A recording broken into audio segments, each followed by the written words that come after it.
Okay mga kamads, mga kaibigan, actually maganda yung topic ni Malupiton ngayon. It's about cancel culture. Okay, tuloy natin. Kumusta? Kumusta? Saka mo na lang yung ano, baka may makarinig eh. Baka marinig ng mga ibang ano dyan. Problema yan, pre. Sige, open mo na sa Hindi, amin, pre, ganito kasi, pre. Pagmasdan mo lang ha, ito kasi yung sa akin eh. Ano ba yun, pre? Sa dami kong nagawang kabutihan sa kanya, tanga na yung mali ko yung napupuna niya. Bakit Aray ganun? ko. Aray ko! Ayun na, pre. Hindi, siguro normal lang kasi siguro sa tao na ang makita sa yung content ito. Pero pag nakita sa yung content ito, ayan na, magsisimula na yung cancel culture. Actually, yung mga expose ng mga YouTubers paminsan, it's very skewed sa isang side. Sa skewed doon sa, well, karaniwan, doon sa napapahayag sa YouTuber. This is why we have courts para just in case na magkaroon ka ng reputational damage, you can salvage it in court, 'di ba? Pero gets ko yung sinasabi niya kasi in the sense na uso kasi yung cancel culture dito. Ako, araw-araw ako nagpo-post, mga lods. Alam niyo yan. Araw-araw ako nagpo-post sa various social media accounts ko. Pero hindi pa rin ako immune sa cancel culture. Actually, laging yung kung susumahin mo ganito ko kasi iniisip yan. Net positive ba o net negative yung isang influencer? Halimbawa, sino ba yung ano? Halimbawa si Adam Aliejo. Si Adam Aliejo ay isang magaling na content creator in the sense na pinag-iisipan niya talaga yung i-content niya at ipepresenta niya sa audience niya. Pero may personal shit din si Adam. Most recently, yung girlfriend niya, nagkaroon sila ng hiwalayan. But ang nangyayari ngayon, parang nakakancel na si Adam because of what happened dun sa girlfriend niya. Kasi yung girlfriend niya nagsasalita din, di ba? So, si Adam, of course, he has legal recourse doon kasi nga it's a private matter. Pero ang point doon kasi, meron ng certain part ng audience ni Adam na ayaw na sa kanya because of the personal matter na yon. I mean, yung breakup naman, it happens all the time. But, of course, if there is something beyond that, I would suggest na yung girlfriend, if talagang may nagawang hindi makaaya-aya si Adam, is to go to the proper forum. Kasi going here on social media will not resolve anything. I swear to you. Maniwala kayo sa akin, dito sa social media, walang mariresolve dito.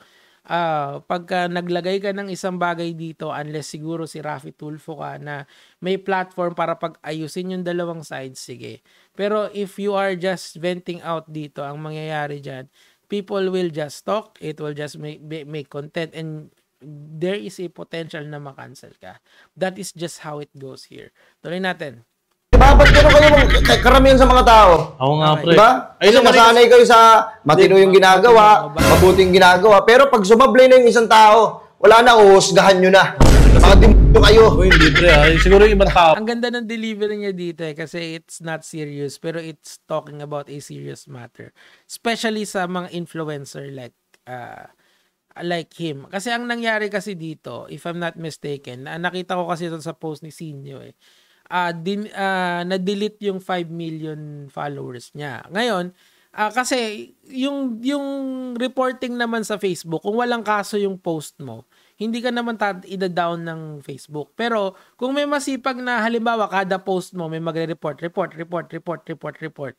Eventually madadali ka eh. Kung naalala niyo yung yung sugal meron kasing kasama dati tong si Malupiton. Hindi ko na i-mention yung name kasi tapos na yung issue namin eh.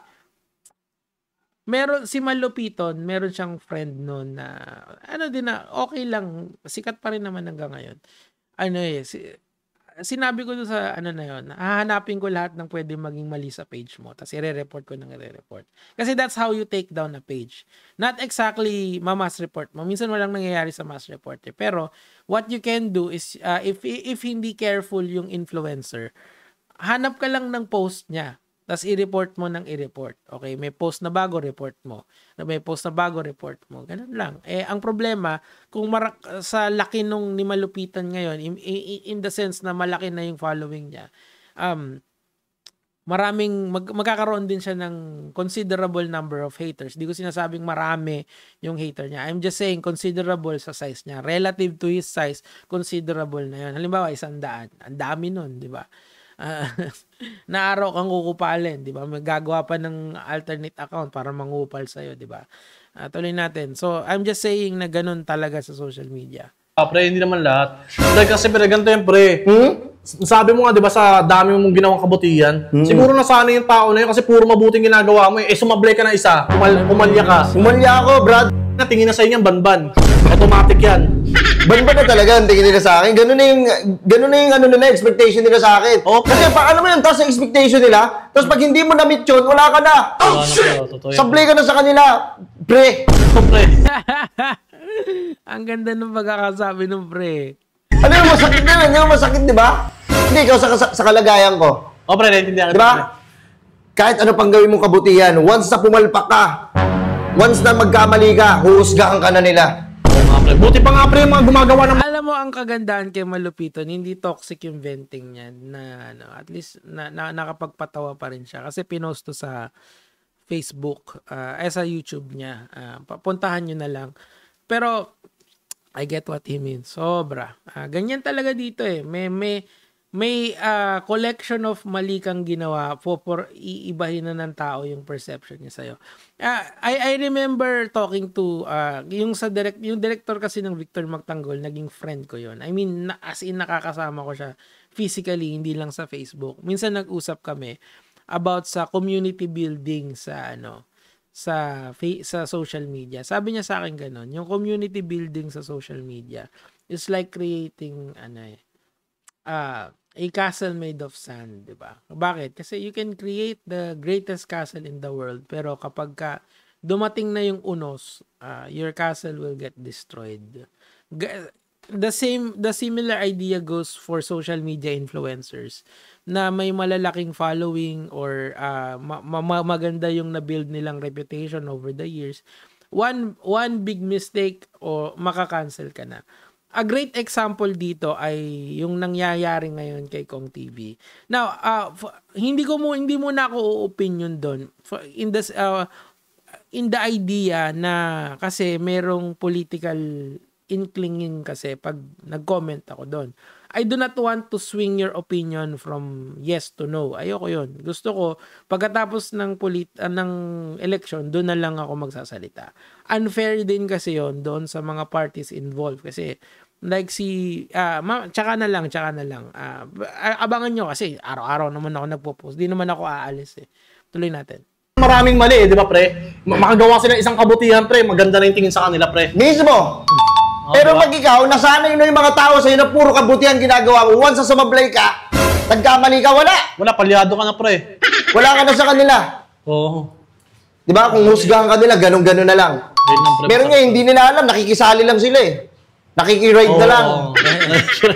Tayo, mga one-sided yung... Pero alam, buksan mo yung electric fan. Kayo, siguro naman kayo, nagkakamali kayo. Ay, pre, oo naman. Walang taong perfect. Oo naman. Diba? Saka ka manghusga kung perfecto ka, tama? Hindi, tsaka wala kang wala naman talagang taong perfect eh. Mismo. Ikaw, nakagawa ka na ba ng masama? Hindi po. Hindi ka ba nakagawa ng masama? Baka sakin ko yung mukha mo. Ano ginagawa na yun? Hindi. Huwag ka magsinungaling. Hindi ka perfect. Nakagawa ka ng mali.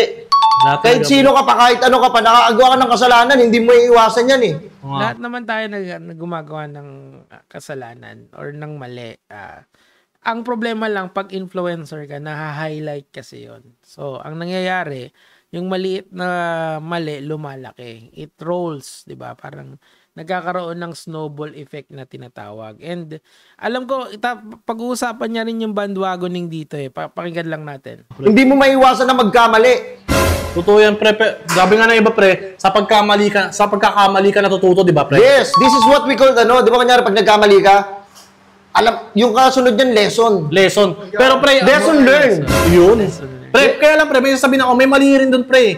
May iba kasi nabubuhay sa kasabihan na yun. Kaya ginagawa nila yung puro pagkakamali na lang para matuto sila na matuto. Pero mali pre, which is mali. Yes, diba? Which is mali.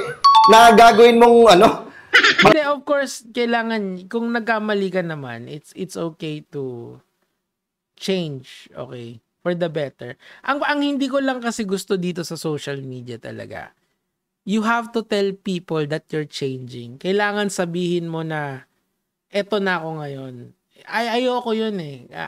Ayokong gawin yun dito sa platform ko eh.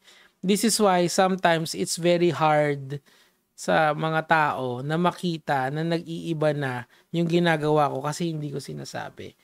Like for example, I mean, ngayon, if you can see the changes, then that's good. Pero pag hindi, I would not tell you kung ano. Okay, so, tapos ang masakit pa doon kasi napag-usapan din nila dito yung bandwagoning na tinatawag eh. Kasi dito sa internet kasi, once something is popular, people will bandwagon doon. Or ang mangyayari is lahat ng tao mag-a-agree doon without giving a fair shake doon sa isa. I've experienced that many times, lalong-lalo na sa usaping politika. Like I know that I'm right, I am in the right doon sa topic na gusto kong pag-usapan. Kaso nga lang talaga, since popular yung isa, doon sila pupunta. Like yung, maraming instances yun na you will be proven right given the time. Pero, you will have to wait. You have to endure the people. Kailangan mong i-endure yung unos. Kailangan lumaban ka. Kailangan tumindig ka sa paniniwala mo. Alam mo yun. And hopefully, si Malupiton, give him a break, mga kamatis, mga kaibigan. Especially dun sa mga ilang haters ni Malupiton. Si Malupiton is popular because he is funny. That's it. Walang halong kahit ano. Nakakatawa naman talaga siya nung yung mga putang inang cosplay nila ng katarantaduhan. Tawa ako dun yung Hunter x Hunter, di ba, mga walang magawa sa buhay, pero nakakatawa sila talaga. Pero I get what he means. Pero maganda nga na ngayon na vinent out niya yung problema niya in a positive way. Napag-usapan natin tuloy yung cancel culture. Parang sa akin, I am cognizant of the fact na na-cancel ako. Ilang milyong, hindi naman, libong subscribers yung nawala sa akin. But, I sleep better at night. Yun lang yung masasabi ko sa inyo. Gaya mga Lods, thank you Malupiton.